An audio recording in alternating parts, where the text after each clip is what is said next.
I'm Edward October, and this is A Nefarious Nightmare. This podcast contains foul language and discussions of violence. Additional trigger warnings will be posted as needed in the show notes. Listener discretion is advised. I absolutely hate to say his Christian given name. His name is Monster. You'll never know something about someone unless you accidentally find out, or you accidentally on purpose find out because you've done some snooping or whatever the case may be. He asked her if she wanted to see his dog. Now, I will say, allegedly, I'd never seen it with my own eyes. Somer had gone up to the fence to see the dog, but no one came out because her siblings were with her and they didn't know who he was. And where they caught him, they literally believe he was searching for his next victim. They had 12 viable suspects.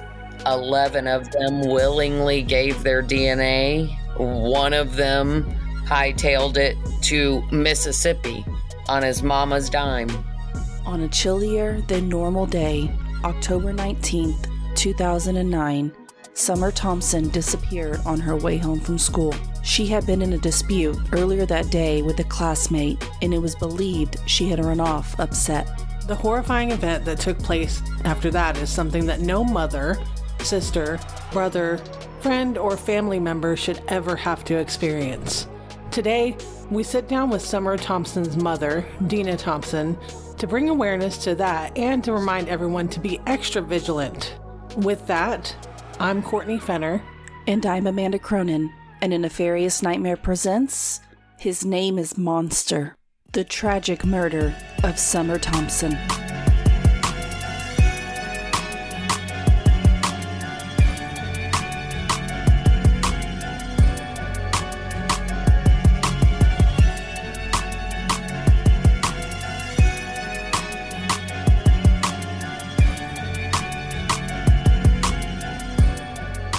A few moments to get some housekeeping out of the way, because this episode is gonna be heavy. First, go join our Patreon. We released a Floridian sample episode, and there's definitely going to be way more Florida Man content, just to cleanse those palates. Starting tier is $3. Also, if you head over to our Linktree and whatnot, and you just want to support us without having to do a monthly subscription to Patreon, you can buy us a coffee. We're currently trying to save up for better equipment as well as future events. We went to the Pride Parade in Dallas this past weekend and had so much fun. Everyone was so kind and welcoming, and we met some great people. We plan to go to more events, so if anyone is interested in live meetups in the DFW area and know of any events going on, let us know so we can plan. Also, our website is currently back up but under construction at the time of this recording, but check us out at anefariousnightmare.com. All right, let's get to it. We have a really heavy episode ahead, so please be advised that this one can be especially triggering. Somer Thompson disappeared on October 19th, 2009 on the way home from Grove Park Elementary School in Orange Park, Florida, after running off from her siblings. Her sister, then 10 years old, told police that Somer had been in a fight with another girl at school that day and had brought it up while they were walking home. Somer allegedly got upset and ran off, and her sister lost sight of her and a group of other kids walking home. Tips from the initial documents stated that Somer often stopped by the Gano home on her way home from school, just to pet a large white dog that was always outside. On this day, the dog was not there. Later, Jared Harrell said his family did own such a dog, but it was taken to their new home when they moved to Callahan 2 days before Somer went missing. Jared tells the detective Somer simply appeared in the doorway of his home asking about the dog. Jared, who was 24 years old at the time of the murder, initially told detectives that he blocked memories from the day he killed Somer. During the questioning, Jared appeared mild-mannered while talking with detectives but cried with his mother, who spent about 15 minutes with him during the questioning. Detectives say that he kept rubbing his face, stayed slumped over on the couch, and while alone, he kept snapping his wrists with handcuffs that had been removed. A detective told him, quote, "Something happened that we haven't talked about yet. Maybe it was something that you've put out of your mind and put in a box and just put away, but right now, while we're talking and we can do something to explain it, we need to get it out of the box and look at it and figure out what it is." End quote. After more than 90 minutes, he admitted to trying to sexually assault Somer after she was dead. He also gave them details about the attack, only after detectives told him they found DNA on her body. Harold said he smothered Somer by holding one hand over her mouth and the other behind her head. When he demonstrated for detectives Ken West and Stephen Coney, he said it occurred in the kitchen and he did not plan on killing her. It just happened.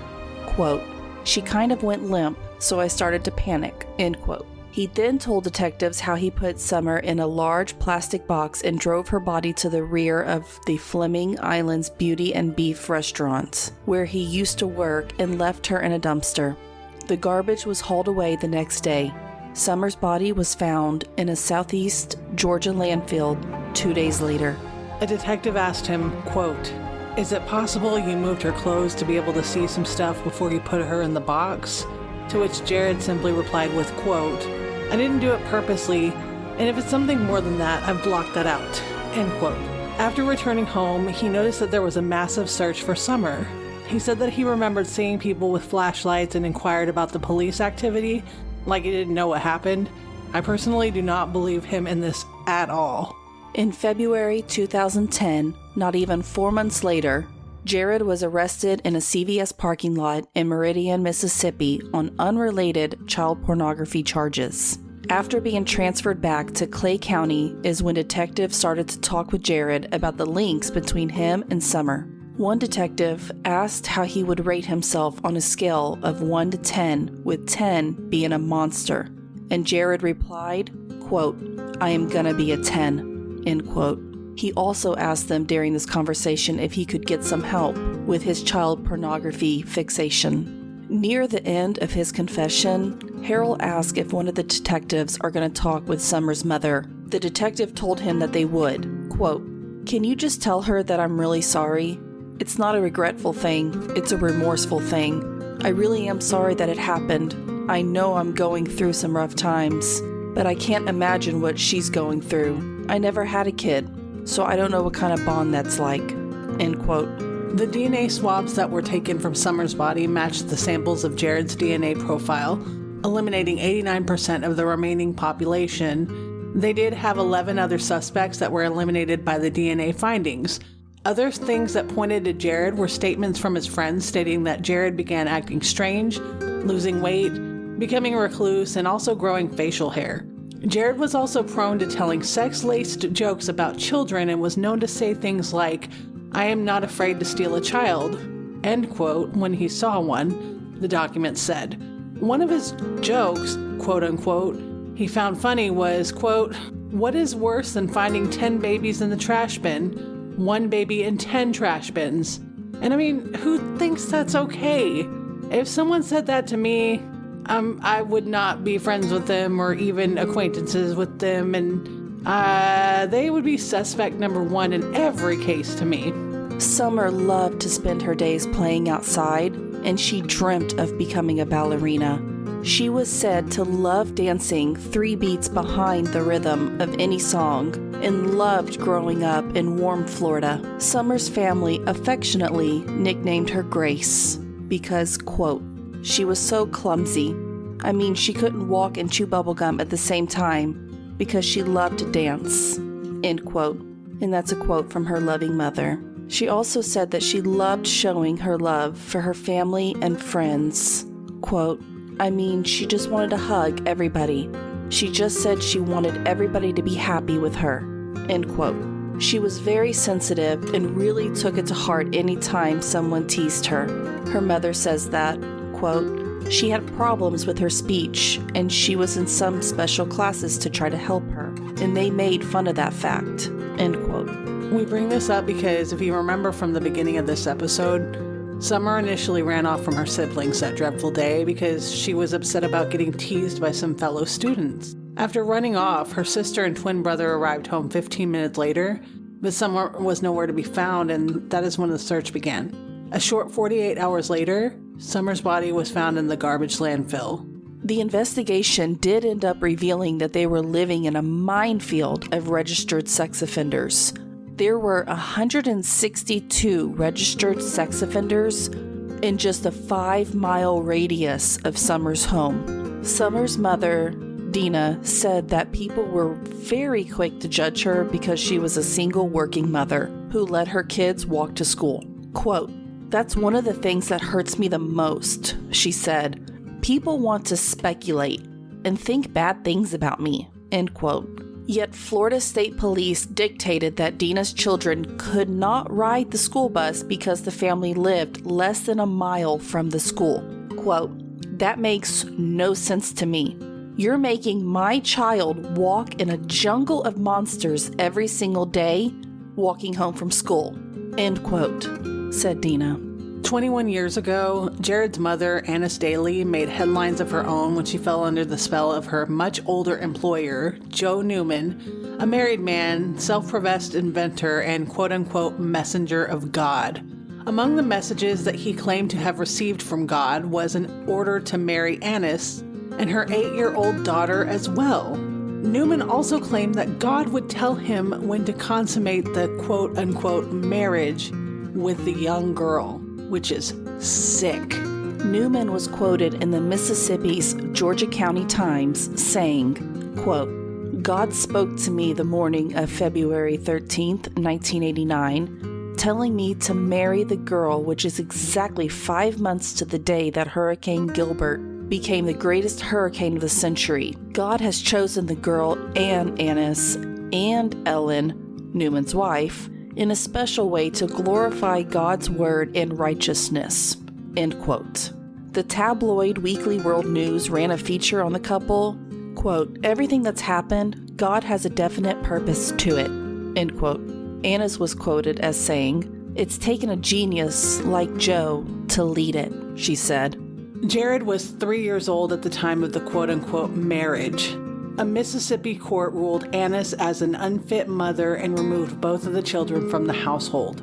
It wasn't until 6 years later that Annis gained custody of her children back, but according to relatives of the Harrells, things were never stable in that house very long. Records show that Annis had at least 56 different addresses in almost as many cities while raising her children. She has been married 4 times, filed for bankruptcy 3 times, has been evicted from at least one home, and was found guilty of grand theft after allegedly stealing thousands of dollars from an employer.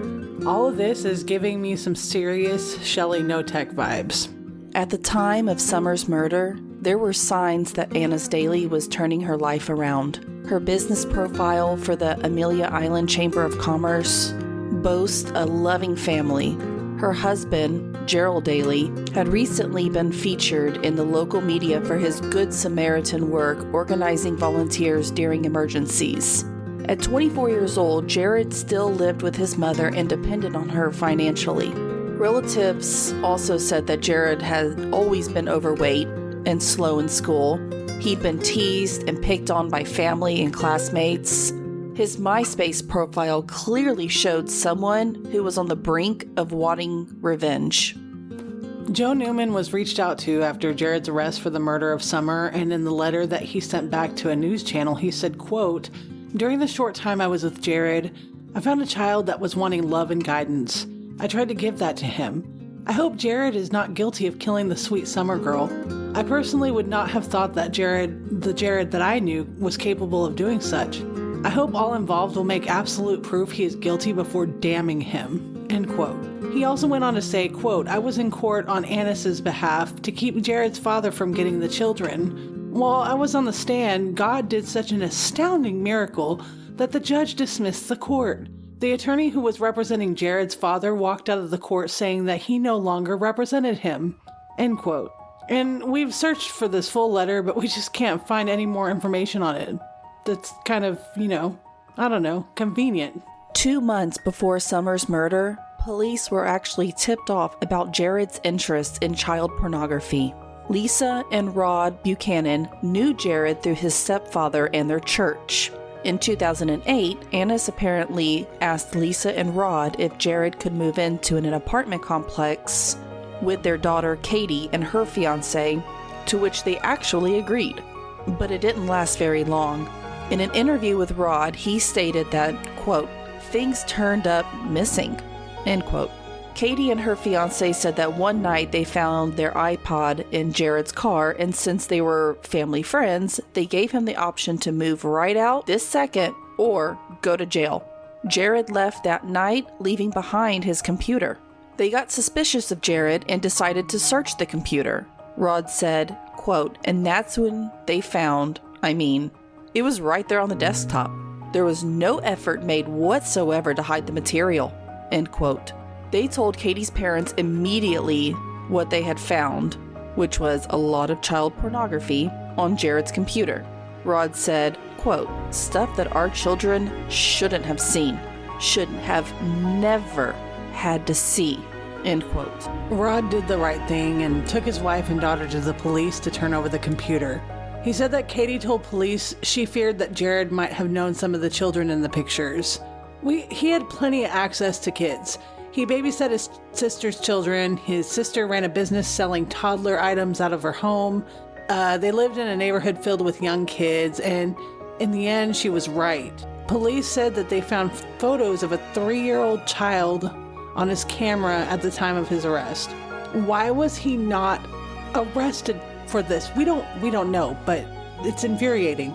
It's pretty typical, from what we've seen in other cases. Diena, Somer's mother, was told all about this, and they asked her if the information changed her feelings about Jared, to which she replied, quote, "No, I don't feel sorry for him. You make the choices in life, and all of us go through trials and tribulations. I have been through similar circumstances in my life, and I'm not killing, raping, and stealing children. You make choices to do things differently. Stop the cycle. End the abuse. Don't do this," end quote.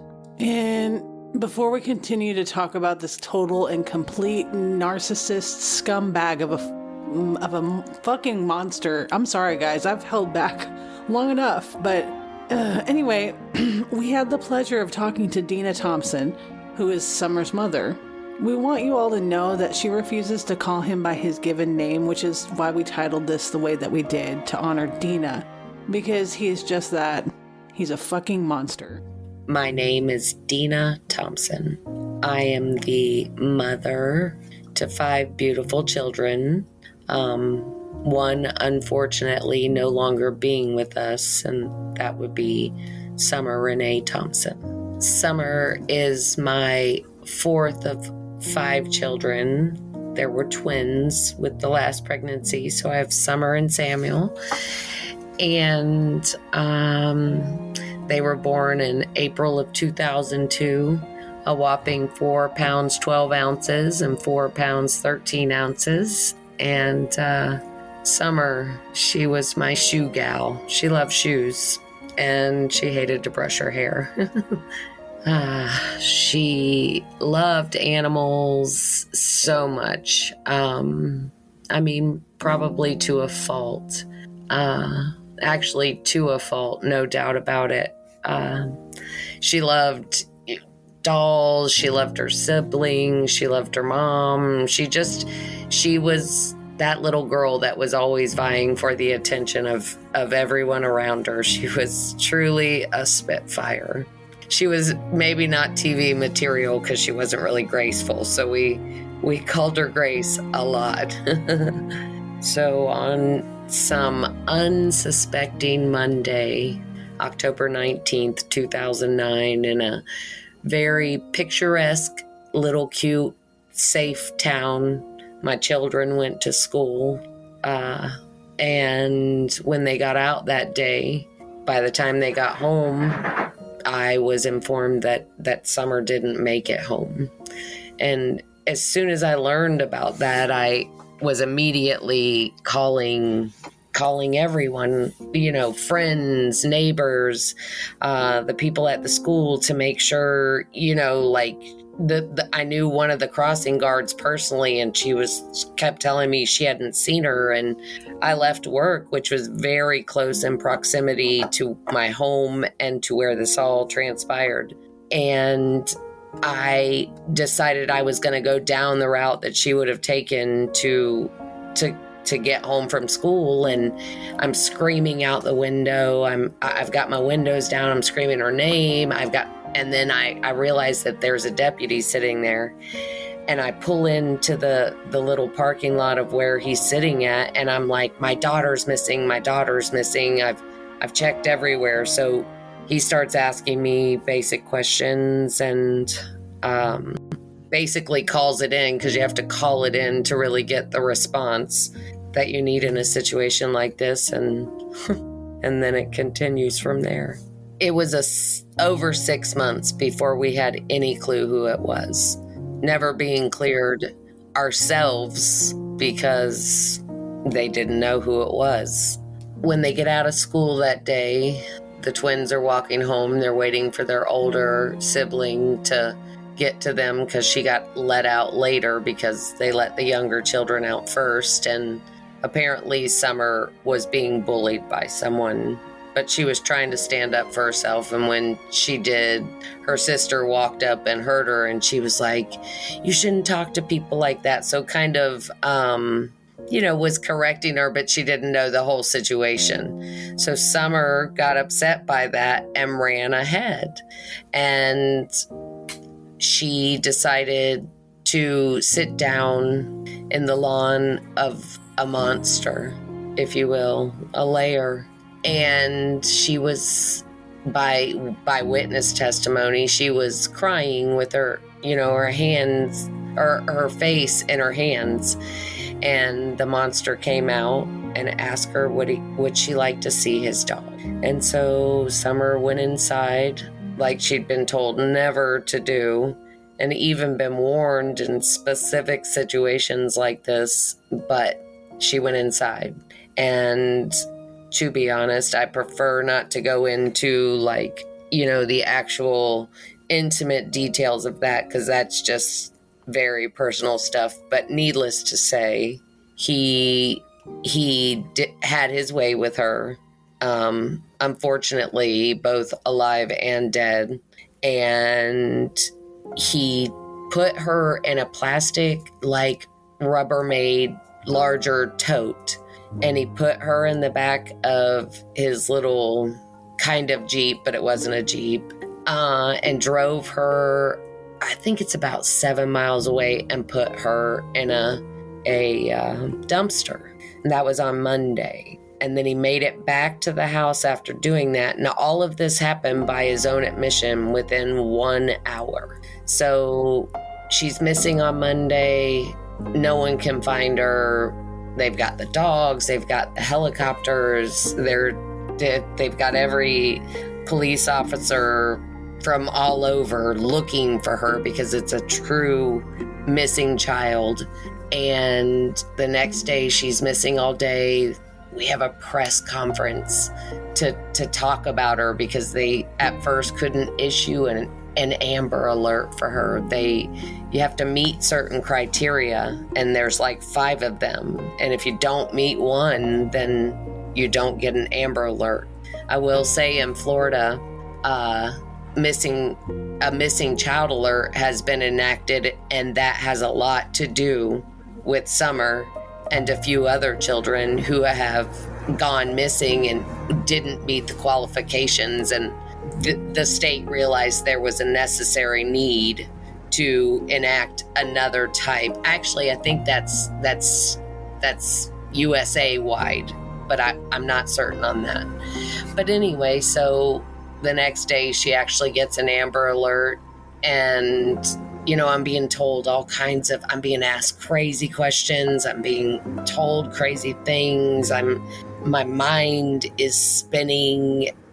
I remember people wanting me to put a jacket on, eat something, drink something, and I couldn't do that.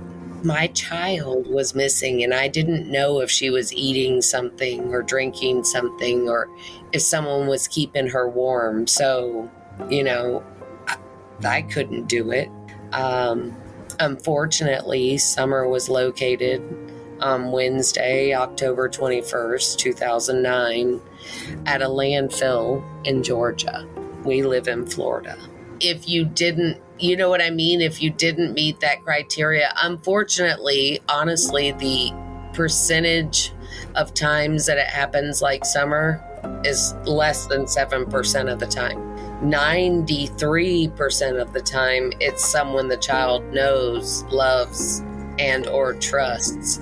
So you have to, if they're with their parent, you don't necessarily think that they're in danger. So they don't meet, the criteria that their life is threatened. You have to have a vehicle description. Well, there was no vehicle description. She got snatched from a house on her way home from school, less than a mile from home. My family, was perceived as a certain way because nobody knew who it was, and people want to assume the worst, I believe, or at least I did back then. But it was a lot of going in for questioning, going with the dogs to let them, because they needed to eliminate your scent, and if they could have you with the dogs, they let us actually go out with them. And they had a lot of suspects. They had 12 viable suspects in the beginning. Now, the police do not make you aware of what's going on in their investigation in a situation like this, not in any situation. So that was the extent of my knowledge.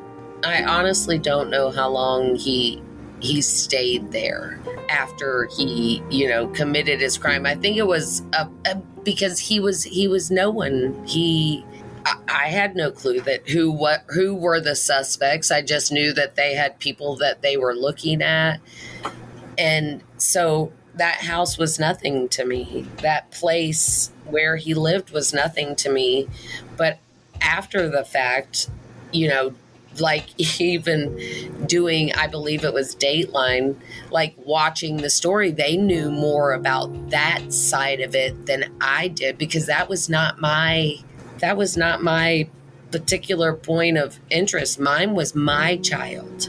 I didn't care. I didn't try to talk bad about his family or, I wanted to know who did this, and I wanted them to pay for it. That was how it was for me. I absolutely hate to say his Christian given name. His name is Monster. It will always be Monster to me, but his government name is Jared Harrell. We never knew him. Like I've said before, that house was just a house, just another little house on the way, to and from school, where the state of Florida deemed it necessary, because my small children lived within X amount of miles or under a mile from the school. They couldn't ride the bus. Where it was so deceiving where I lived. You would have never looked at this neighborhood. I mean, frankly, I was oblivious to it. They will do everything. I've actually, throughout the years, done things with nonprofits and teach and have taught this class called Darkness to Light, and it's a adult sexual abuse program, and it doesn't just cover sexual abuse. It covers like bullying, cyberbullying, just the gamut of everything, and it tells an adult what to look for in an offender, or someone who's offending. I mean, they're always trying to get with youth serving organizations, teachers, coaches, priests. I mean, the list goes on and on and on. They try to, you'll never know something about someone unless you accidentally find out, or you accidentally on purpose find out because you've done some snooping or whatever the case may be. He asked her if she wanted to see his dog. Now, I will say, allegedly, had never seen it with my own eyes, Somer had gone up to the fence to see the dog, but no one came out because her siblings were with her and they didn't know who he was. I'm not going to mention any names of however, the vast majority of any network that I have ever been associated with has treated me with nothing but respect and dignity. However, there are always a few bad apples. For instance, I got to find out that my daughter's body was in the landfill with everyone else. I did not get that call leading up, and I got to watch it on the news with everyone. And that truly angered me, because that was mine and my family's business first before it was announced. He was on their radar because a computer had been turned in months prior to Somer, if you will, getting gone. And he was being looked at, but the roommates did some, allegedly shady stuff with the computer to look at it, because there was a file on the desktop called toddler insertion, and they wanted to know what that meant. So, and he had thousands, and his age was he liked children between the ages of 2 and 10, I believe. He's a real special one. Yes. Well, they all are, to be honest with you. They all are. They all have an age range. Yep. When the monster was arrested, his question was basically, I'll eat the murder charge if you'll get rid of the charges for molesting my niece. And where they caught him, they literally believe he was searching for his next victim. They had 12 viable suspects. 11 of them willingly gave their DNA. One of them hightailed it to Mississippi on his mama's dime. I don't trust people. I probably kept my children more sheltered than they needed to be. But at the end of the day, to be honest with you, I refuse to let the monster and those like him have that kind of power over me. And I truly believe that Somer would not want to look down from heaven and see her mommy and her siblings and her family and her friends and everyone who was amazing to us, during this, that she would want to see them sad. I'd like to believe that if I was the one who went to heaven, that I would want to see them happy and thriving and just keeping my memory alive. I developed a, special, just like I'm not an eater.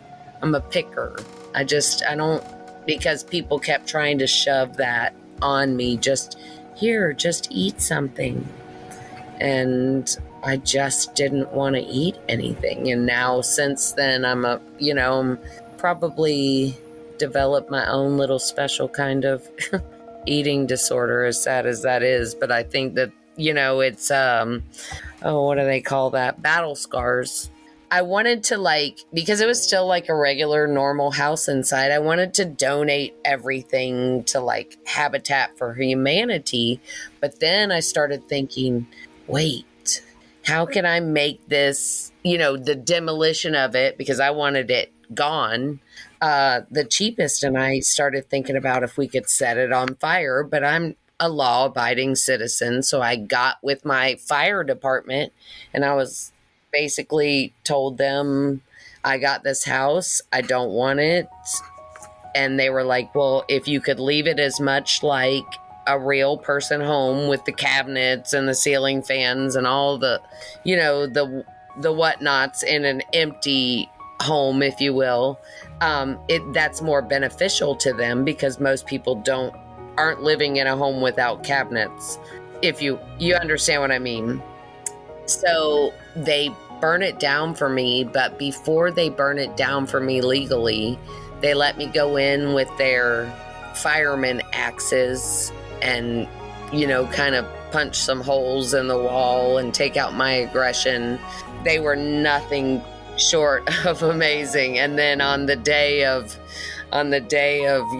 reckoning, if you will, the day I got to be the big bad wolf, they let me toss the starter match in.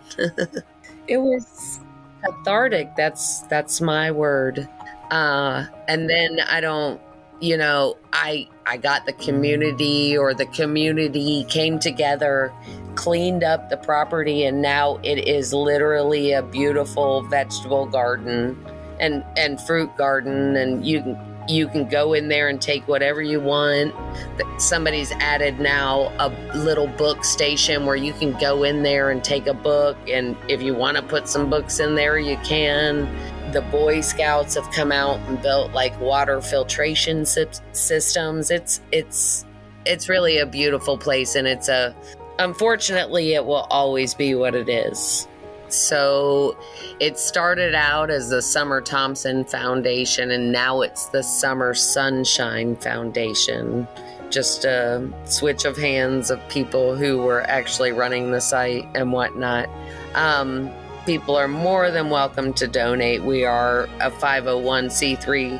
We focus on trying to help families such as myself who have been properly vetted, because unfortunately, a lot of the times it's someone within the family echelon, if you will. But in the beginning, when everything happened with Summer, my phone got shut off because it was back before unlimited plans. This was 2009. I mean, I had a flip phone, and they shut my phone off, and it was because I went over my minutes, and I tried to basically just beg them, like, I will pay you your money, but please just turn my phone back on. I don't have time to do this right. We're in the middle of looking for Summer. And I thought, like, what a desperate place to be in. Even paying for a funeral, I kept thinking to myself, I'm going to have to borrow this money from my parents to bury my child. And I have to, because just this thought makes me really, really, it still overwhelms me. I thought that I was going to have to pay them back for the next 20 years of my life to pay for a proper burial for her. Fortunately, my community and so many things came together that that wasn't the case. Only had to borrow a little bit, and that wasn't that painful. But the actual expense of the funeral, and when you're in your 30s and your children your youngest are 7, you're not expecting to understand anything about that sort of stuff. Well, I'd like them to know that the monster got a deal. He got 6 consecutive life sentences plus 50 years. However, the state of Florida and the Department of Corrections has taken it upon themselves to change his name and make it completely impossible for us as the victim's family to know where he is, which is, by the way, a right afforded to us under Florida law.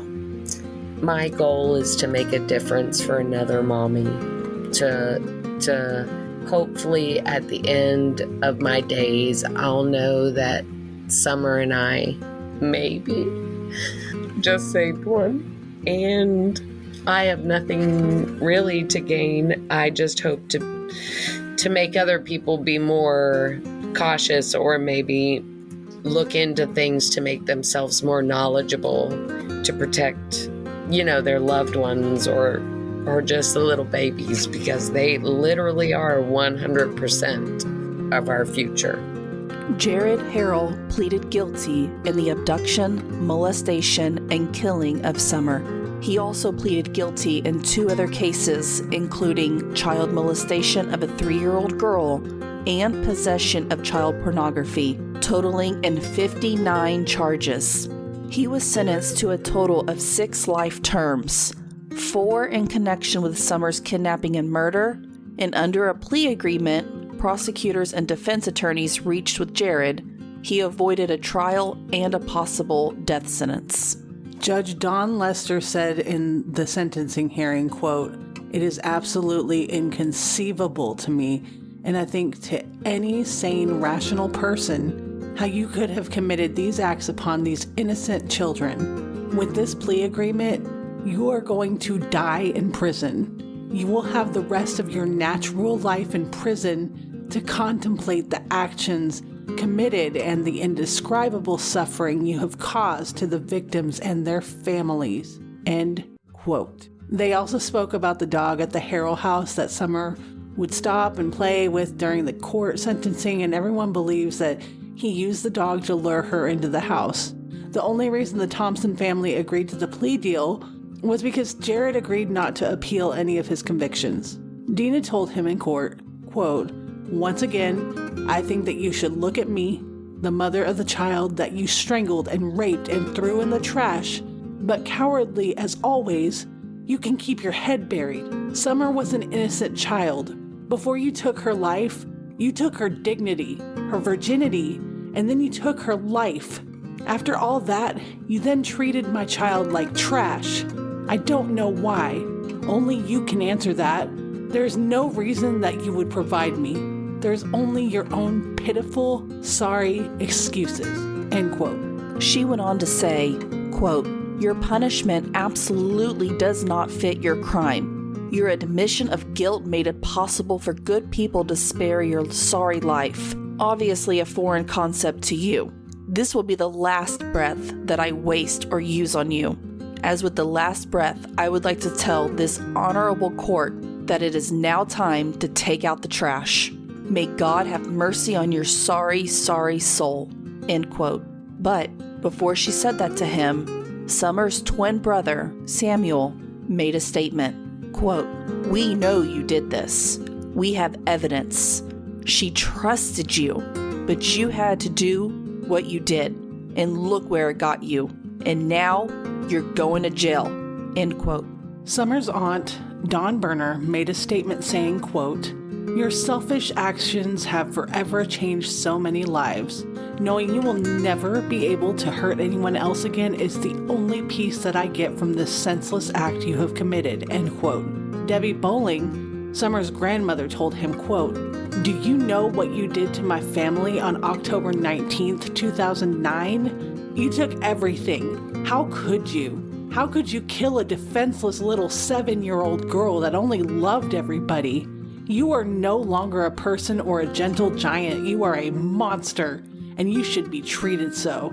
Do you know where they put monsters? They go to big boy prison, and I hope the prison system will show you a real good time like you did, Somer." End quote. She also told him that Somer's twin and other siblings all took the blame for something that Jared did, which is, it's just sad. Somer's older sister, Abby, told him, quote, "I don't even know how you can live with yourself. You're not even a human being. Your name is not Jared Harrell. Your name is Monster." End quote. You all heard this in the interview, but after all this, Diena bought that house that Somer was murdered in and arranged to have it burned down as a training exercise for firefighters. To add to that, she wanted to honor Somer's memory by partnering with a nonprofit, Bringing Food Forest to Northeast Florida, to transform that land into a community garden of organic vegetables, fruits, herbs, and flowers. The community garden bloomed and has been growing into a place of healing, as well as fresh produce, all free for the community to pick. We want to thank Diena Thompson for being vulnerable and trusting with us to, have her on this episode. This one was pretty heavy. I'm going to be honest with you guys, it's taken me a couple of times to try to get this finished because I don't know. But what happened to Somer was inconceivable and a testament to how cruel and inhuman people can be. And Amanda and I both admire Diena for her strength in all of this, and we got to remind you all that the people who do this to children are indeed monsters. Somer Thompson and many like her are the reason we cover heavy subject matter. These individuals were robbed of their voice. It's time that the justice system does their job and gives true justice to those deemed extra vulnerable. The fact that he wasn't immediately taken into custody after sexually explicit images of children were found on his computer will forever baffle us.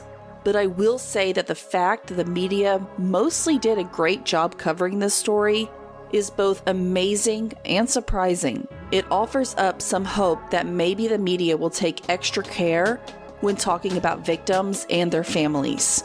Maybe if we all are more ethical in our reporting, recording, writing, consumption, and educating, the more change for the better can occur. Sadly, sensationalism seems to be what the media tends to aim for, and it is often at the expense of the bees. Yes, and we must remind you, Somer, she's a bee. Diena's a bee. Their entire family are bees. Bees are resilient, strong, a force to be reckoned with. Bees are necessary for us all to thrive. Bees are underestimated until they are right there in your face, ready to sting. Bees won't bother you unless you bother them. But as they are underestimated, they are also vulnerable. We must protect the bees. So be vigilant, for when you mess with the bees, you get the hive.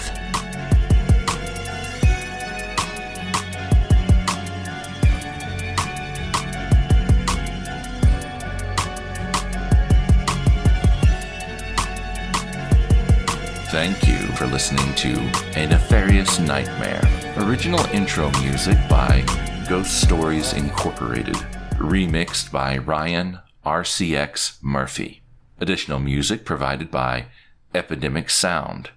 This podcast was researched, scripted, and produced by Amanda Cronin and Courtney Finner. A Nefarious Nightmare is a Cloud 10 iHeart podcast. Managed by A Nefarious Nightmare, Sim Sarna, and Jamie Rice of Murderish and Dirty Money Moves. Thank you again for listening, and be vigilant.